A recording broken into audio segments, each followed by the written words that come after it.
Hey there! Get ready to listen to the affairs of the Black diasporas. You're about to learn, live, and enjoy life lessons we Black people have experienced throughout history.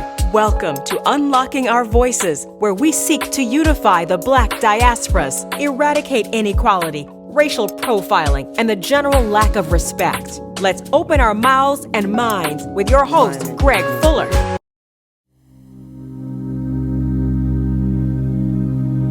Hey guys, welcome to the brand new Unlocking Our Voice podcast, where we work to unlock the voices of the Black diaspora community.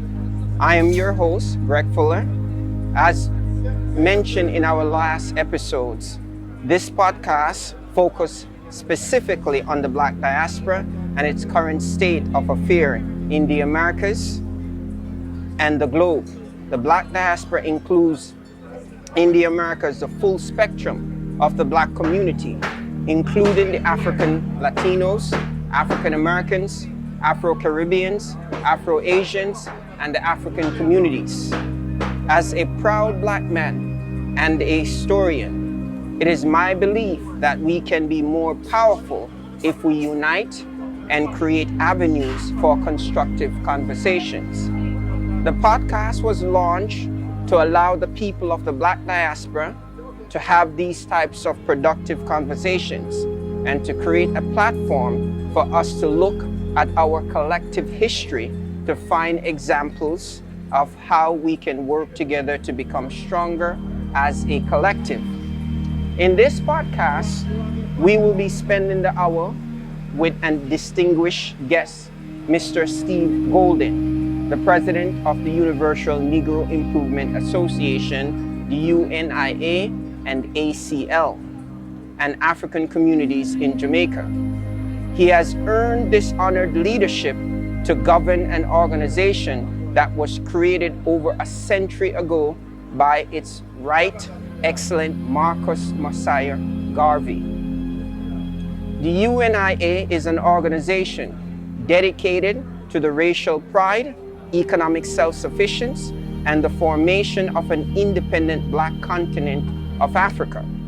Mr. Golden is a professor of Garveyism, and he chaired the Garvey Studies Department of the Hailing University in St. Catherine, Jamaica. And as such, it is right to say that Mr. Golden is an historian and a Pan-Africanist. He lectures on the philosophy of Marcus Garvey at the primary and secondary and tertiary level. In addition, he serves as member of the Jamaican National Council on Repatriation, as well as the Institute of Jamaican Council, and has served as chairman of the African Caribbean Institute of Jamaica. Last but not least, Mr. Golden is the son of Jamaican's 8th Prime Minister, Bruce Golden, and the grandson of Jamaica's first Speaker of the House of Representatives. He is married to Jamaican media personality, Mrs. Empress, and they both have 2 children. On that note, I want to welcome Mr. Golden to Unlocking Our Voice podcast. Thanks for having me, Greg. Welcome home. It is a pleasure and an honor to be spending the hour with you discussing Marcus Garvey.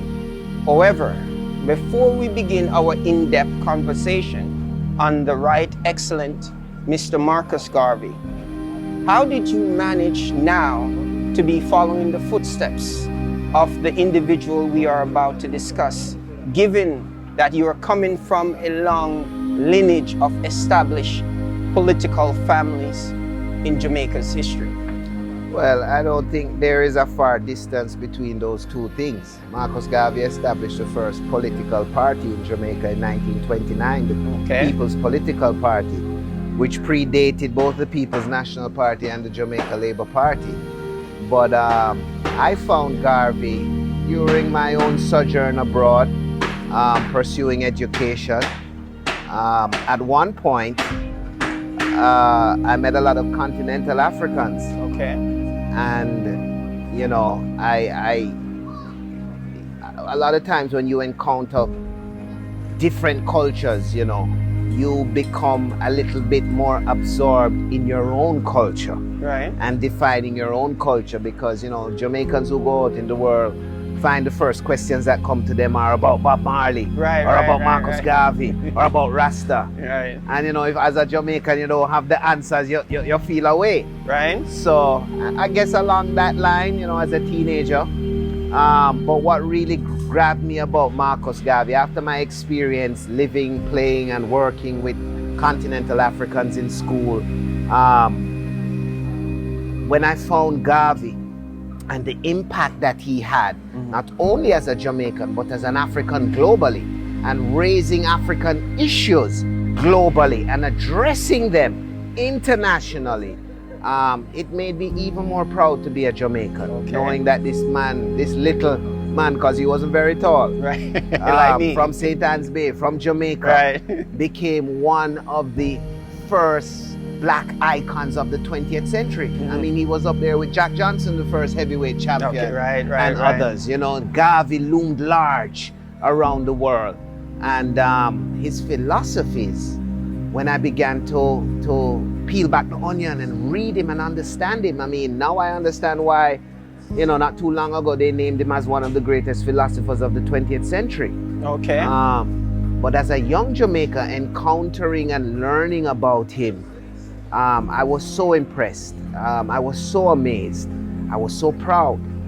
And, you know, I'm somebody who feels strongly that, you know, your culture should define you. Know who you are. Know where you are from.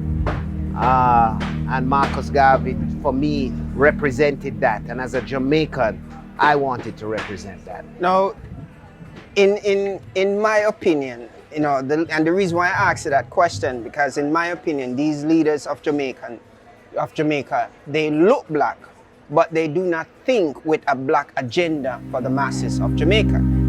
You know, so what do you think about that? Well, black is a color, you know.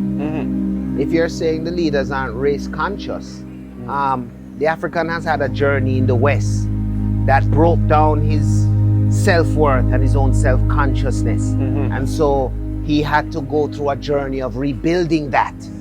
Marcus Garvey represented one era of that, and a very strong and impactful era. Remember, we went from being enslaved to liberating ourselves, and then having to rebuild our consciousness about our own ancestry and our own culture. You know, as Garvey has said, that people without knowledge of their past origins and culture are like a tree without roots. But Martin Luther King also said it, that when we were brought over, we were robbed of our religion, robbed of our history, robbed of our language, our religion. Some of us were even robbed of our very minds. Right?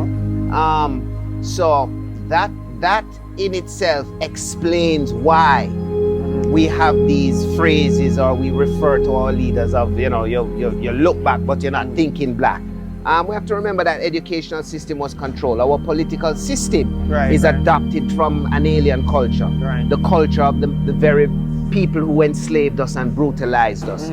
So it's a process. But we have had people like Marcus Garvey, because he's not alone. Garvey stood on the shoulders of other giants, though he loomed as a larger giant in his own right. And in Jamaica, even though on the world stage we have a reputation of being vociferous in terms of Pan-Africanism, in terms of black nationalism, in terms of consciousness, that too in itself took a time to build up. You know, from Kojo and Nani, Achompong and Kwao, to Marcus Garvey and beyond. You know, so Nani related to Nani going way back, but that's another story. What about that, powerful lady to be related to, man. Now, powerful. Before I explain why I asked that question, I would like to know, what were the elements that produced a Marcus Garvey in the 20th century? Marcus tells his own story, and he spoke of how he grew up, and when it dawned on him that he was a black man or a black boy, if you read his philosophies and opinions, then he traveled the world. He traveled to Central America, he traveled to Europe, he traveled to America, and in his own words, he said he observed the conditions that his people were subjugated to and were suffering under. And he asked himself a question. That question was, where is the black man's school? Okay. Where is his navy? Where is his army? Where is his captains of industry? Where is his men of big affairs? Right.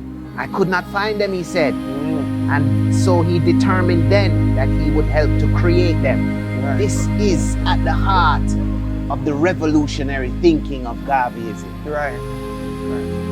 So, and the second question to that then, how vital was Amy Garvey, his second wife, right, in the preservation of the philosophy and opinion of Marcus Garvey? Well, certainly in the publishing of the book and the continuation of his legacy, Amy Jakes Garvey was a phenomenal woman.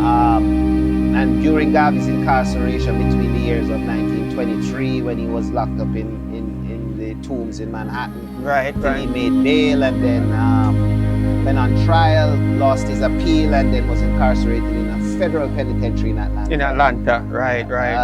And she was his strength. She was the backbone. You know, when Garvey realized that there was a conspiracy to imprison him and then to deport him, he charged her with one of the most important tasks, and one of the greatest gifts we have today, which was to publish his message to the people, his philosophies and opinions. The book was originally published as Africa for the Africans, right? And also known as the Philosophy and Opinions of Marcus Garvey. The first volume was published before he even went on trial. Okay. Right? And then a second volume was added after he was or as he was about to be incarcerated. So that's why you have a 1923 first edition and a 1925 second edition. All of this was on the strength of Amy Jakes Garvey. And Garvey even wrote about her and said, boy, you know, during this time she lost so much weight and she suffered so much going up and down, coming to see me in Atlanta or whatever. And he asked the UNIA as a movement to strengthen her and to support her because she was carrying this burden. So we recognize her in that light. But Garvey had so many powerful women around him. His first wife, Amy Ashwood Garvey, who is a Pan-Africanist giant in her own right, and who played a role in raising the consciousness of people like Paul Robeson, Jomo Kenyatta, Kwame Nkrumah, Julius Nyerere, and him influenced, you know, Garvey influenced many of those leaders, you know, as you just mentioned. Many of them were Garveyites, you know, and grew up within the UNIA culture. But there were other women around Garvey. Lady Henrietta Vinton Davis, a woman 20 years his senior, and who they speculated at one time that he would have married her were it not for the age difference and the fact that she could not bear children at that time. You know, it's interesting that I didn't discover Garvey. I discovered Garvey as a result of reading Malcolm X, because you know Malcolm X's father was a Garveyite. The Reverend Earl Little, and his wife. They met at a UNIA convention. They were both Garveyites. And and for me, be a Jamaican and did not really know the magnitude and the work that Garvey did, right? And I had to rediscover Garvey at Rutgers University. And when you did, weren't you proud? Oh my God, unbelievable. Unbelievable. Now, to continue on our conversation, to expand on the previous question, right? On December 6, 1930, Garvey wrote in the Negro World newspaper, and this is what Garvey wrote, that the creed of the African fundamentalists must be maintained and protected every day. It is the philosophy that is to serve as a guide to the Negro people of the world. The other people do not live their lives by chances. They have a creed to guide them. Our race is the only one that has not done that. And so long as we continue the shop methods, so long we will be the slaves of the world. We must stop living by chance. We must plan our journey of life. Our black print, African fundamentalists, seek to emancipate the Negro from the thoughts of others who are encouraging him to act on their opinions and thought. Now, can you so rightly explain in more detail what Garvey meant when he spoke about the African fundamentalists, fundamentalism. Excuse me. African fundamentalism is probably one of the, or is probably the best thesis put forward by the right excellent Marcus Mosiah Garvey. Right. It's a document that was written while just 4 or 5 months after his incarceration in Atlanta. Right. And published in the Negro World. The word fundamentalism basically means to take literally. So you have Christian fundamentalists, you have Muslim fundamentalists who take their liturgy or their doctrines literally. That's why you have Sharia law that say you must stone to death. I mean, we're going to stone you to death. When Garvey created the African fundamentalism, he did it in that light. So what he was saying to you is that take every word I'm about to say, literally. Right. And what a beautiful document it is. After Garvey published it in the Negro World, he then instructed the UNIA members to put up posters of it on the walls of their homes. Right. And we would have our juvenile members from as young as the age of 7 memorize it. It begins, as Garvey states, African fundamentalism, a racial hierarchy and empire for Negroes. The Negro's creed must be confidence in himself. Okay. Right? And then it goes on to address the issue of white supremacy. Okay. And how it looms not only in the physical world around us, but the psychological displacement of the African in the West or in the diaspora. And he meant it just as you described a while ago. He felt that as black people, we needed a creed. Right. We needed a code to live by.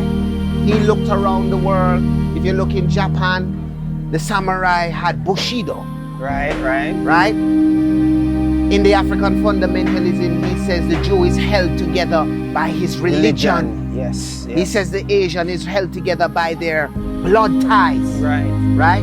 And he says that white people are held together by the false creation or assumption of white supremacy. Yes, indeed. What it is that the black man must find to hold and bind himself together as a race. Right. Now this is 1925. So understand that Garvey had already built up a movement of millions of followers. Right. He had already created a Black Star Line. Right. He had already ventured out there trying to move the race in a direction that he felt would improve and empower them both socially, politically, and economically.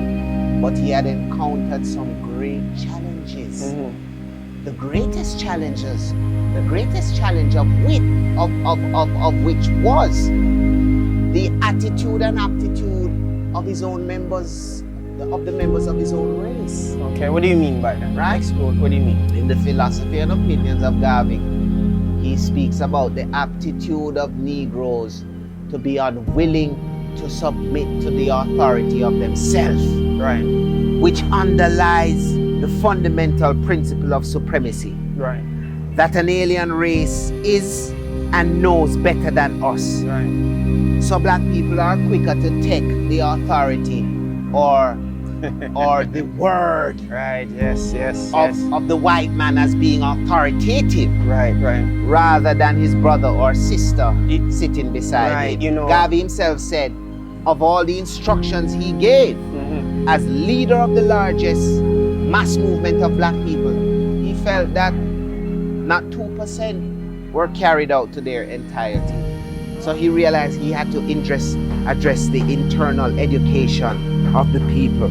And African fundamentalism was the start of that. It's interesting you said that, because Garvey has a thing that says in his speech, look for me in the whirlwind. Any leadership that teaches you to depend on another race is a leadership that will enslave you. Yes. Right? So, which is white supremacy. Exactly. And to hear you talking about the African fundamentalism. Yes. What a document it is though, man. Yes. Huh? The time has come for the Negro to forget and cast behind him his hero worship and adoration of other races and to start out immediately. Right. To create and emulate heroes of his own. Yes. We must yes. canonize our own saints, create our own Yes. martyrs, and elevate to positions of fame and honor black men and women who have made their distinct contribution to our racial history. Right. Sojourner Truth is worthy of sainthood alongside that Yes. of Joan of Arc.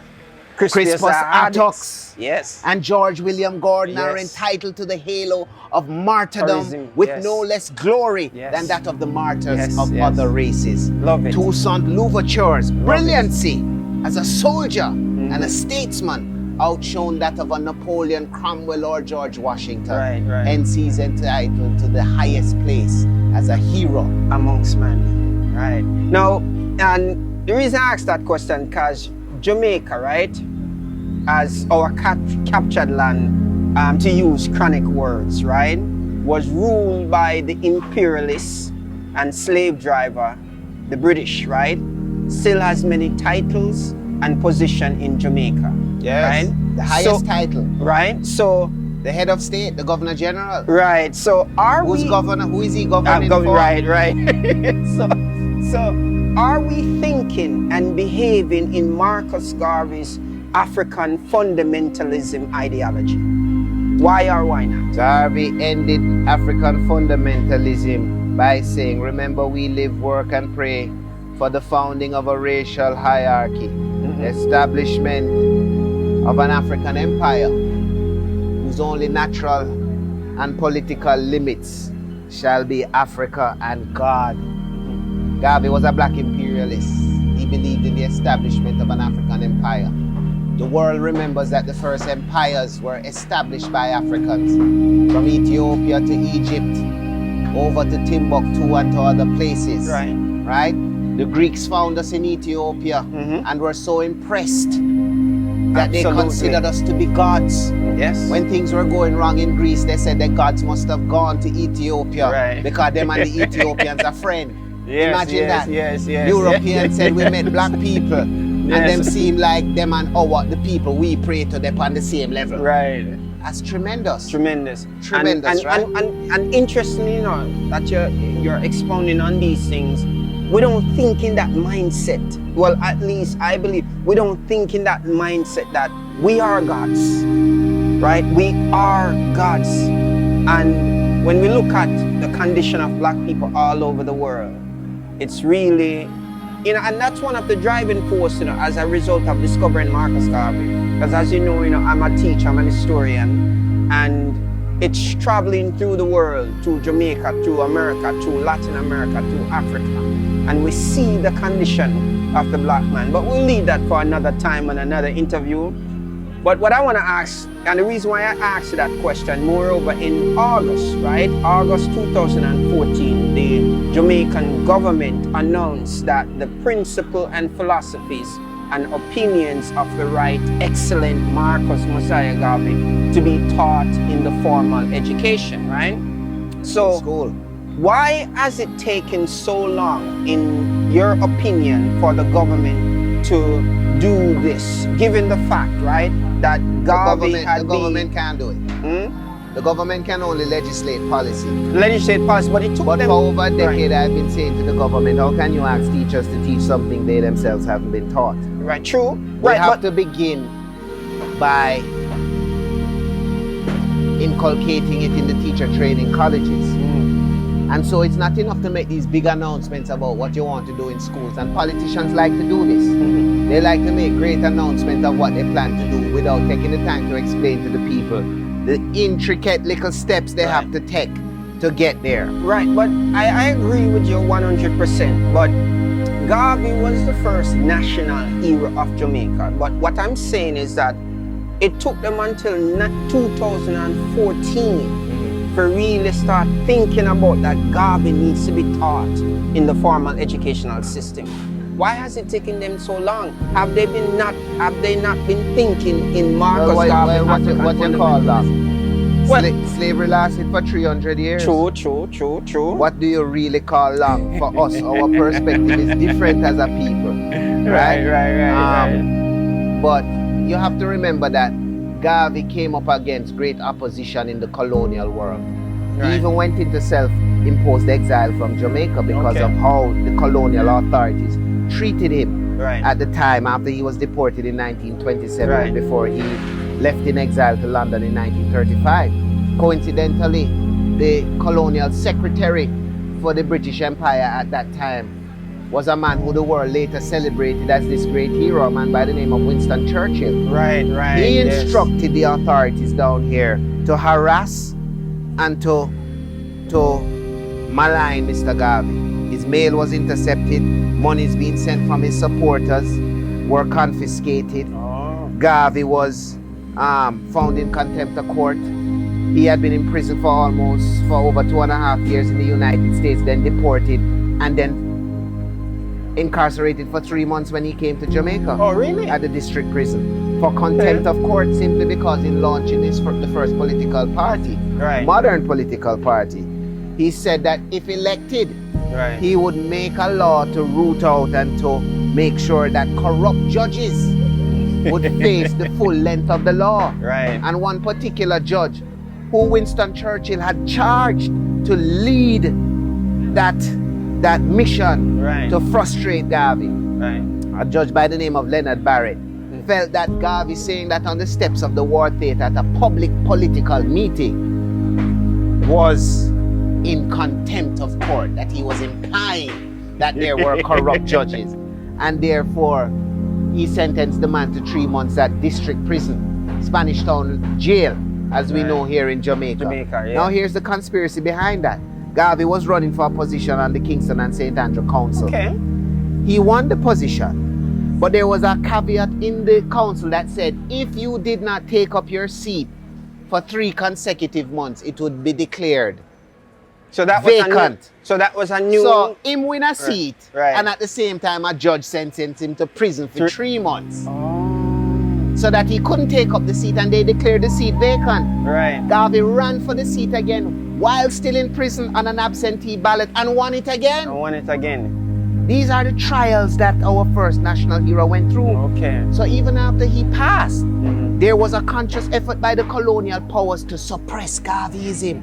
And so you find that between 1940 until the Black Power era of the late 60s, after the assassination of Malcolm X,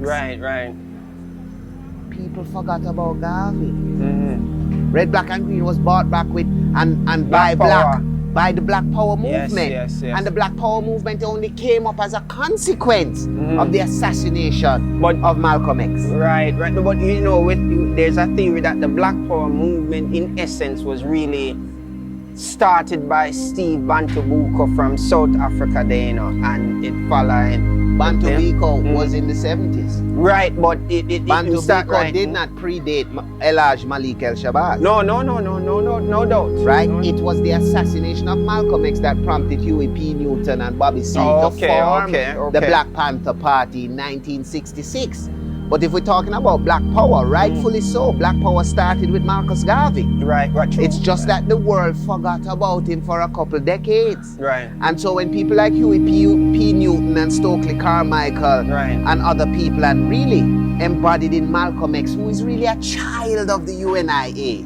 His parents met at a UNIA convention. His father was a UNIA president. His mother was a UNIA secretary. Malcolm X in his own autobiography speaks about his father's carrying him on Sundays to traditional, which are the days that traditionally UNIA meetings are held in people's houses, and hearing about this man Marcus Garvey. That is really the birth and the nucleus of the Black Power movement. But we allowed the colonial people to so smear the image of Garvey and begin to fill us with mispropaganda about Garvey, that for 2 decades we went to sleep like Rip Van Winkle. As Garvey says himself about the Negro. So my follow-up question would be, how sincere is the government, in making sure that this happened in terms of teaching Marcus Garvey philosophy and opinion, Because I strongly believe that we have to decolonize our mind in the way we must as Jamaicans to think, Because often in my belief, my personal, my belief again is that we don't think as Africans, right? Moreover, we think more as Americans and Europeans. Well, media has such a powerful place in the modern world.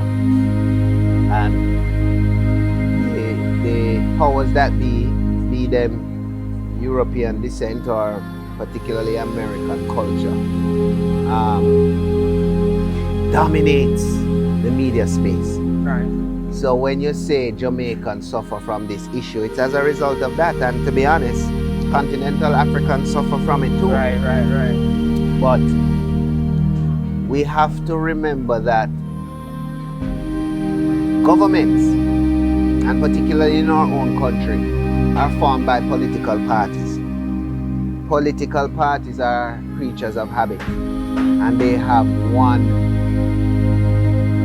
purpose alone, which is to get power and keep power. So if a man thinks that teaching Garveyism is going to disrupt or threaten his hold on power, that's not going to be his agenda. Right. Garveyism is a liberating philosophy. Now don't get me wrong, because Garvey was a politician in his own right. But Garvey was a racial politician. Okay. Not a party politician. Right. So you find that Garvey's policies had to be aligned with what he felt was best. Not for a particular party to hold power, but for the race as a whole to attain power and hold power. Right. And we abandoned him and betrayed him. Right. And we were absorbed by different political parties for the quick and easy trinkets and the immediate satisfaction in terms of the long-term goal that Garvey envisioned, which he said to black people: build yourself an empire in Africa strong enough to protect you wherever in the world you are. Right. That's what he wanted. Right. So you can't blame the political parties, because that is how they understand politics. Okay. And they are not quick to embrace race, because our race has been disenfranchised for so long. It was not a factor in party politics. Okay. Remember, in Jamaica at first black people couldn't vote. True. And then secondly, they said you had to pay property tax to be able to vote. So only the rich black people could vote. Right. We did not get adult suffrage, which is one man, one vote, until 1944. Right. And the political parties did not come into play until the 30s and the 40s when adult suffrage came around. But by 62, when we were independent, they had come to completely dominate the political space. Right. So the issue was no longer about black man. The issue was about PNP. PNP and GLP. Yes, and black people mix up in the two of them. Right. That was the mistake. Right. No, I asked you that question, and I say this. For instance, Christianity, right? We do not think in the ways of the Ethiopian Orthodox Church, which is the oldest and is the root of modern Christianity, right? I'm alluding now to religion, and I want to know if Garvey was a spiritual man, because of this. He has once stated before, I quote, "I am not one of those Christians who believe that the Bible can solve all the problems of humanity. The Bible is a good in place, but we are man," to end quote. So was Garvey a spiritual man? I think Garvey was very much a spiritual man. Religiously though, Marcus Garvey was a Roman Catholic. Okay. But he would often go to whether Methodist church or Baptist church. Right. He himself helped establish the African Orthodox Church in the United States.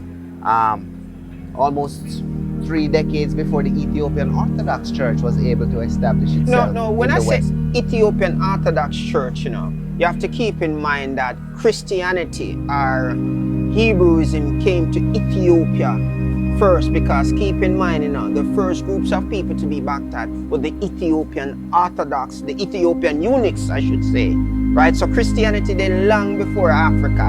And in fact, I would even expound and say, Christianity don't say Ethiopian eunuchs too, because that's not a common thing.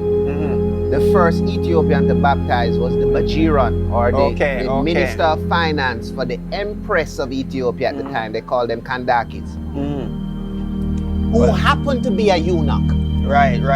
Eunuchs in Africa are very strongly linked to the Arab slave trade. Right. Well, the Arabs enslaved Africans and used them to guard their harems, and they removed their genitals. Well, keep in mind, on that note, with the rain is coming down, and it looks like we have to probably change a location real quick.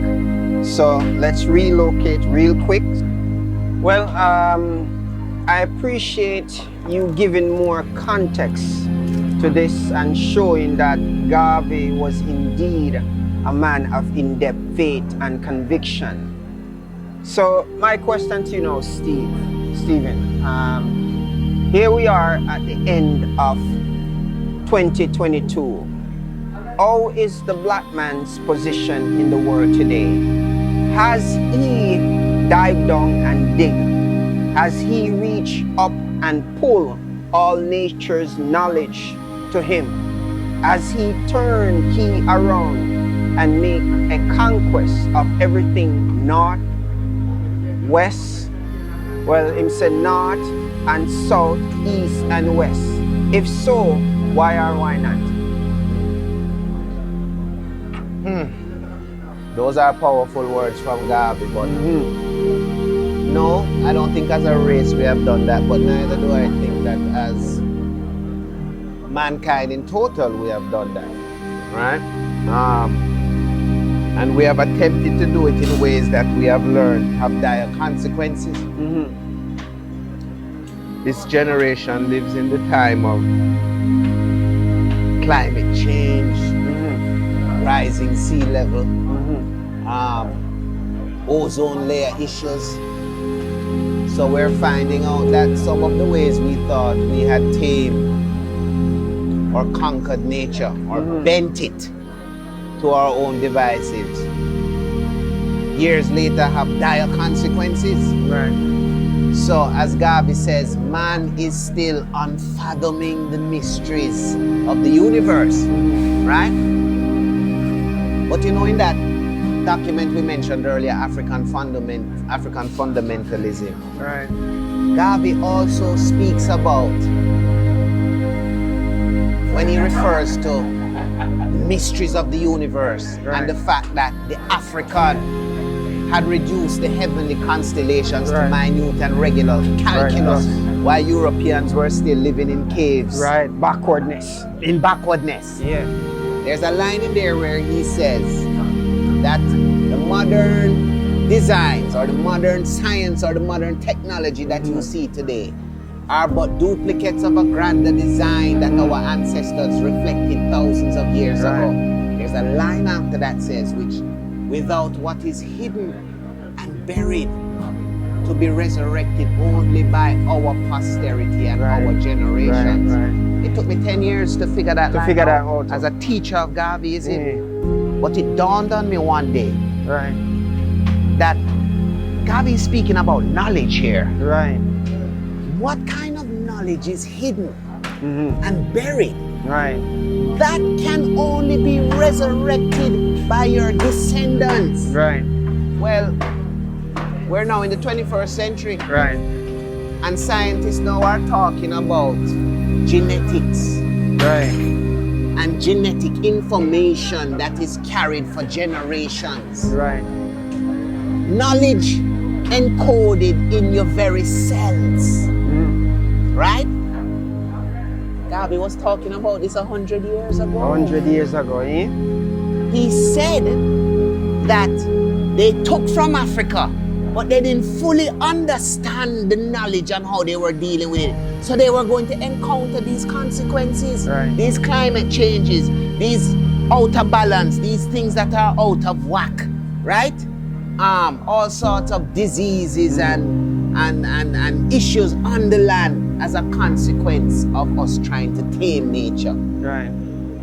And gave us the answer. He said the reason that is happening is because there's a piece of it, piece of the knowledge that they didn't get. And the only way to get that knowledge is in the descendants of these Africans. So Garvey prophesies the time where the consciousness of black people and their place in society in terms of being the ones who determine modern science and develop modern technology from a different cultural perspective and a different respect and understanding of the earth and the natural balance of the universe. That until that element is brought in there, right? Right. Destruction, the man them going rot on earth. So all them are persecute black people for so much 100 years. They don't realize that they're persecuting themselves. Right. Look at Africa today. Richest in resources. Yes, yes. But look at it in terms of social development over the generations and how far and how long its struggle has been. As a consequence of that lack of respect for humanity. Right. And for nature, right? Right. The Congo could go in there and extract rubber and diamonds and what's it not, but they didn't care for black people whose hands they were cutting off, whose children they were mutilated, right? They went to South Africa and decided that they found the hardest rock on earth and they branded it as a diamond. Right. But they didn't tell the world that they came there and found black people living on the land and decided to tell the black people that they must pay them tax and they must dig out these diamonds for them, right? All of these injustices that they have wrought on the earth, not knowing that the Negro race is the oldest branch of the human family and has a special connection to the earth. That if you rot upon them, earth are gonna rot upon you. Right. Right? Just as Christ came for Christians to be an example of what humanity could develop to and what he had to suffer through to prove that, so is the black man. So is the Negro race in the family of races. Right. We are the Christ race who had to come here and show you the true potential of humanity and face the consequences of the sufferation that you would put us through for centuries. What Garvey predicted. We shall rise again in the future. And we shall create another history that will impress the world. So I firmly believe those days are coming. It's not even been 100 years since Garvey has left the earthly flesh. But already we are seeing signs, and we know from long time that he was a prophetic man. Right, indeed, yes, definitely indeed. So Garvey was an internationalist and a Pan-Africanist for the black diaspora, right? That is why his motto was Africans for the Africans, those at home and abroad. How is the UNIA, ACL, living up to the motto in connecting with our Afro-Latinos in the Americas and Afro-Asians? Garvey was very connected with the Afro-Latino population. In fact, some of the UNIA's strongest divisions were within the Afro-Latino populations. Most UNIA divisions in any single country was in Cuba. Okay. We still have a strong division in places like Costa Rica and Panama, places that Garvey visited. The Brazilians, the Venezuelans themselves have a strong history of Afro-consciousness, right? And African advocacy. Right. We spoke earlier of people like Nani and Kojo Akchom, the Maroons of Jamaica. Many Jamaicans don't even realize that the first Maroons, the first enslaved Africans to reject slavery and decide that they were going to go out fighting rather than bending and submitting were not Nani Achompong and Kwao. We have to go back further to people like Ben Cosbioho in Colombia. Okay. Right? We have to go back to people like Gaspar Yanga in Mexico. Colombia. No, Yanga was in Mexico. In Mexico, okay. We have to go back to people like Zumbi and Ganga Zumba in Brazil. Okay, yes, right? yes. We have to go back to people like King Miguel de Borillos in Venezuela. Right. Alonso de Illescas in Ecuador. Right? These are Maroons from the 1600s. Right. century, the 1500s and 1600s, long before our own nanny in the late 1600s. So, but are we making current connection with the Latinos in Latin America? Because the largest amount of black people in general, I don't think we are. The UNIA is an organization that looms large, and after Garvey's death, many of the divisions became isolated. So they still exist, but may not be connected with one another as we once were. I've been doing a lot of work. I mean, I brought the Kingston division in close contact with the Costa Rican division. I've been invited by the brothers in Colombia to visit and lecture. They've connected me with the brothers in Brazil. We've done lectures with them by Zoom. You yourself understand Mexico. I met Rastafarians from Mexico visiting in Jamaica. And certainly in terms of the quest for reparations for black people, I think the Latin American population is the last that needs to be brought to the table in terms of vocalizing the fact that reparations are due to them. You know? And they suffered under some peculiar circumstances. In some cases, not only was it genocide, but there was a conscious effort to remove the black population in places like Argentina and others.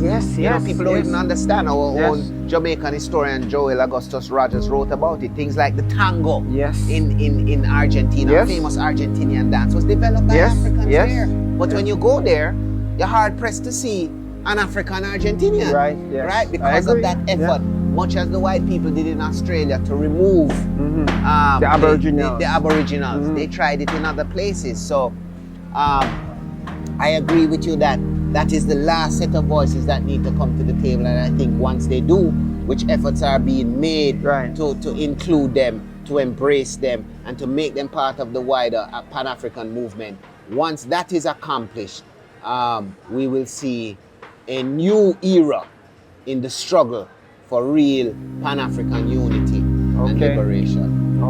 Well, that brings a close to our conversation, because we could go all night, you know.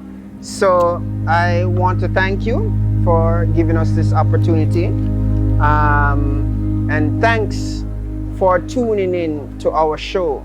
I hope that this episode with the president of the UNIA, Mr. Steve Golden, has helped you learn more about the right excellent Marcus Messiah Garvey and his philosophy and opinions of black people and the black diaspora.